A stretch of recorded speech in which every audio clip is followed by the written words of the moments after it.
Hello, Nigerians. In my address on Sunday, 29th March 2020, I asked the residents of Lagos and the Ogun states, as well as the Federal Capital Territory, to stay at home starting for an initial 30th March 2020. Many state governments also introduced similar restrictions. As you are democratically elected leaders, we made this difficult decision, knowing fully well it will severely disrupt your livelihoods and bring undue hardship to you, your loved ones, and your communities. However, such sacrifices are needed to limit the spread of COVID-19 in our country. They were necessary to save lives. Our objective was, and still remains, to contain the spread of the coronavirus and to provide space, time, and resources for an aggressive and collective action. The level of compliance to the COVID-19 guidelines issued has been generally good across the country. I wish to thank you all most sincerely for the great sacrifice you are making for each other at this critical time. I will take this opportunity to recognize the massive support from our traditional rulers, the Christian Association of Nigeria, and the Nigerian Supreme Council for Islamic Affairs during this pandemic. I also acknowledge the support and contributions received from public-spirited individuals, the business community, and our international partners and friends. I must also thank the media houses, celebrities, and other public figures for the great work they are doing in sensitizing our citizens on hygienic practices, social distancing, and issues associated with social gatherings. As a result of the overwhelming support and cooperation received, we were able to achieve a lot during these 14 days of initial lockdown. We implemented comprehensive public health measures that intensified our case identification, testing, isolation, and contact tracing capabilities. To date, we have identified 92% of all identified contacts, while doubling the number of testing laboratories in the country and raising our testing capacity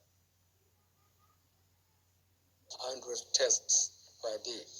We also train over 7,000 healthcare workers on infection prevention and control while deploying NCDC teams to 19 states of the Federation. Lagos and Abuja today have the capacity to admit some 1,000 patients each across several treatment centers. Many state governments have also made provisions for isolation wards and treatment centers. We will also build similar centers near our airports and land borders.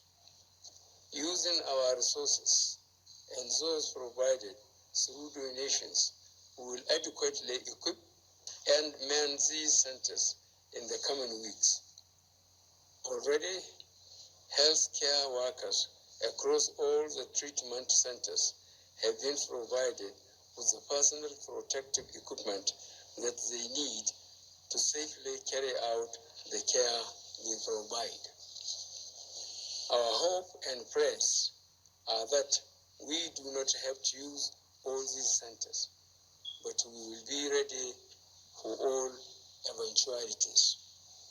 At this point, I must recognize the incredible work being done by our healthcare workers and volunteers across the country, especially in frontline areas of Lagos and Ogun states, as well as the Federal Capital Territory.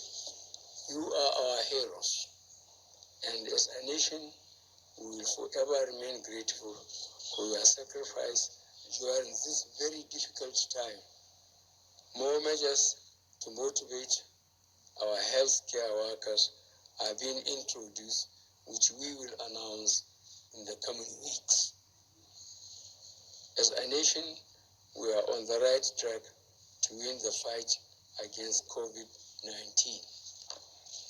However, I remain concerned about the increase in number of confirmed cases and deaths being reported across the world and in Nigeria especially.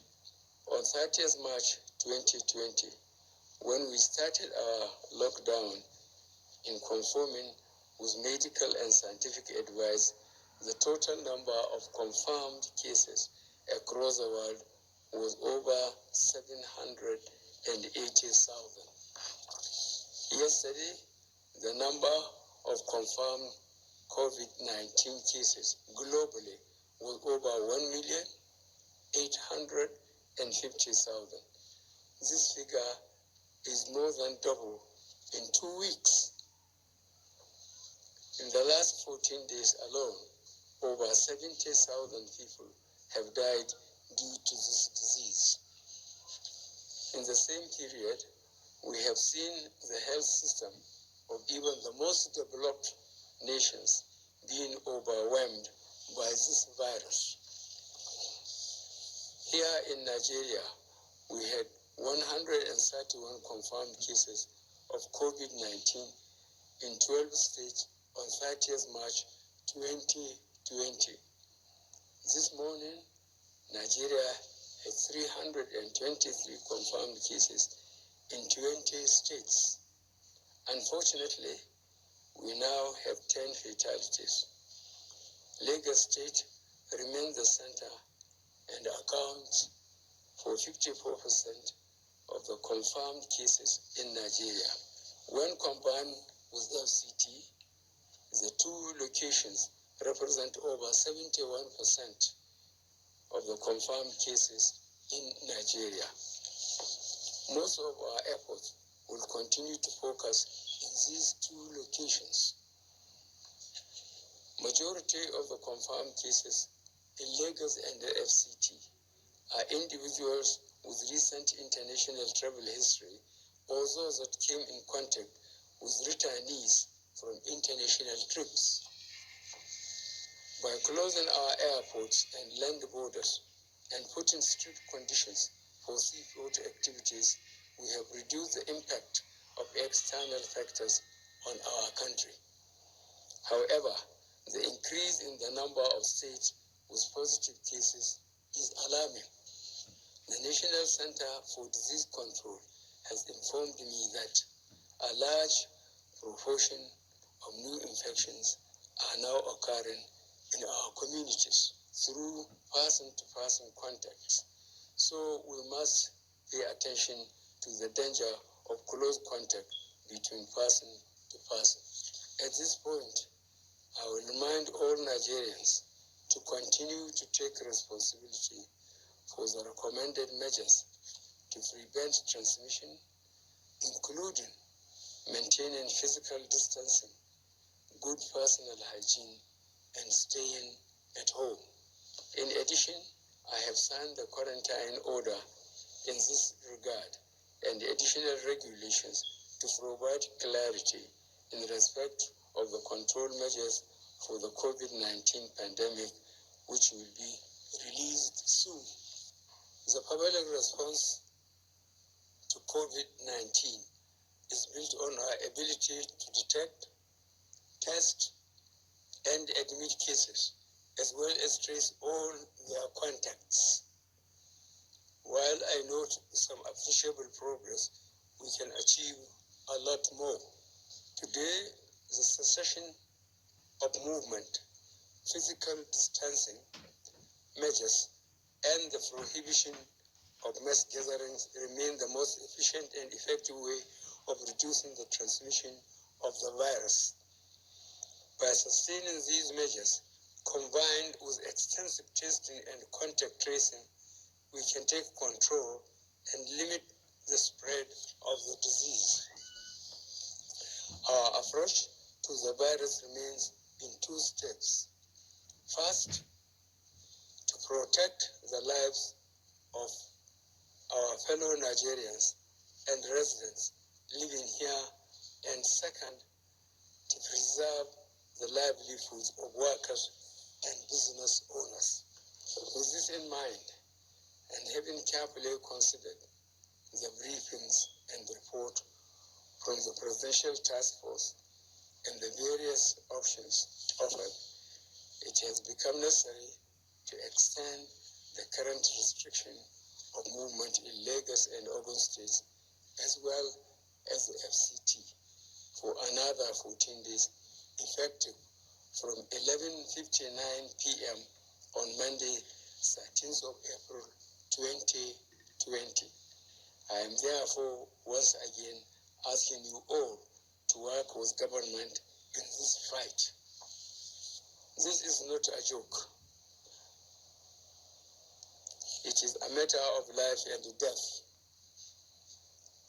Mosques in Mecca and Medina have been closed. The Pope celebrated Mass on an empty St. Peter's Square.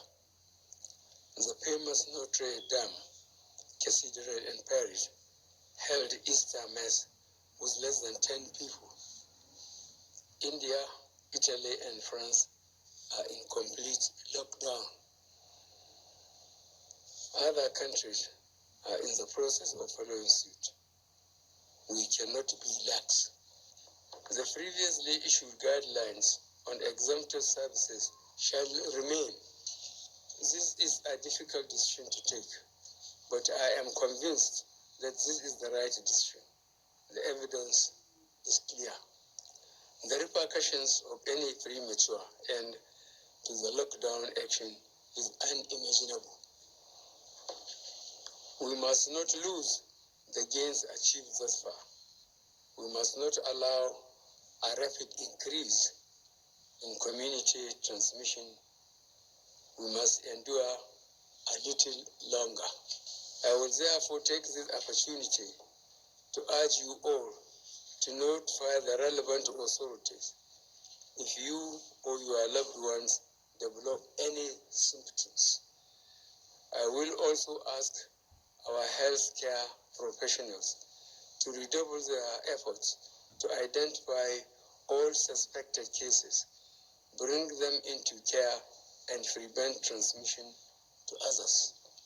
No country can afford the full impact of a sustained restriction of movement on its economy.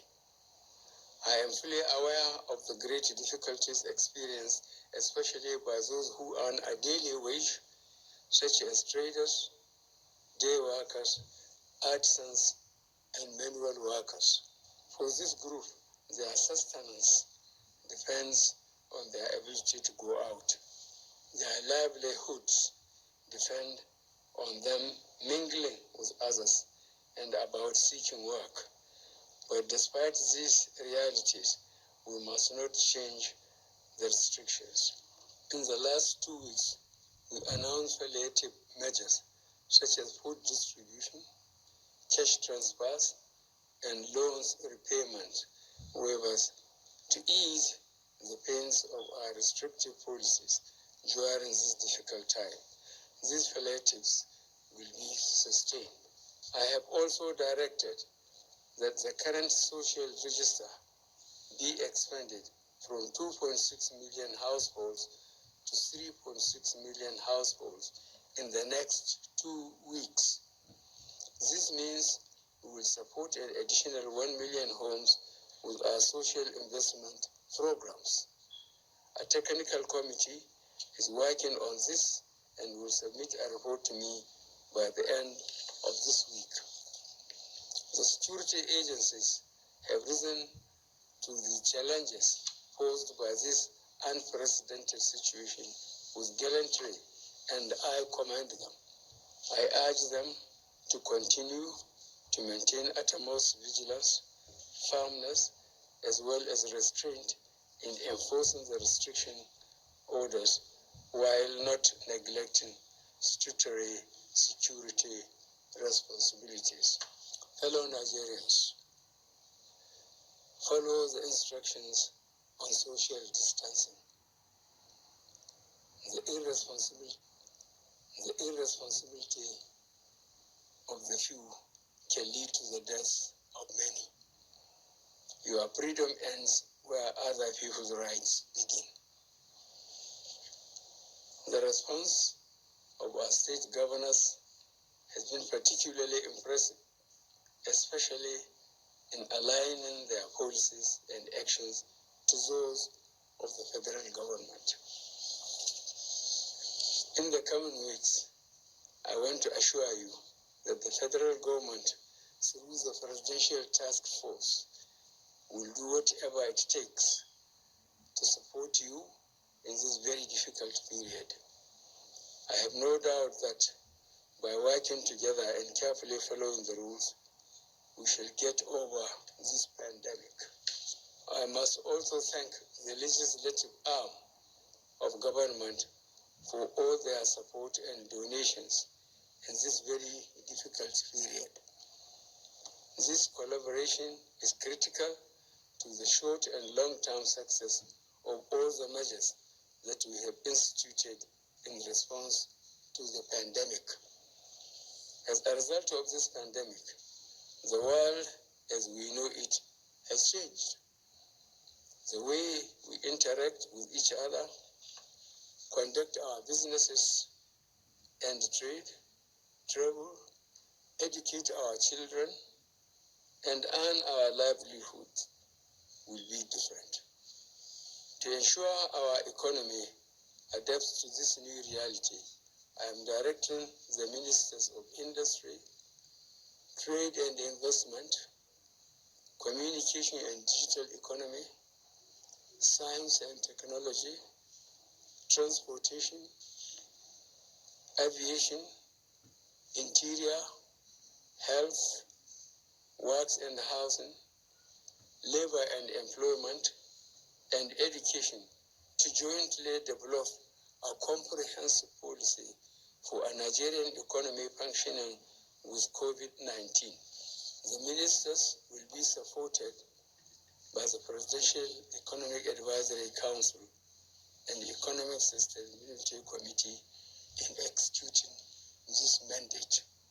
I am also directing the Minister of Agriculture and Rural Development, the National Security Advisor, the Vice Chairman, National Food Security Council, and the Chairman, Presidential Fertilizer Initiative, to work with the Presidential Task Force on COVID-19 to ensure the impact of this pandemic on our 2020 farming season is minimized.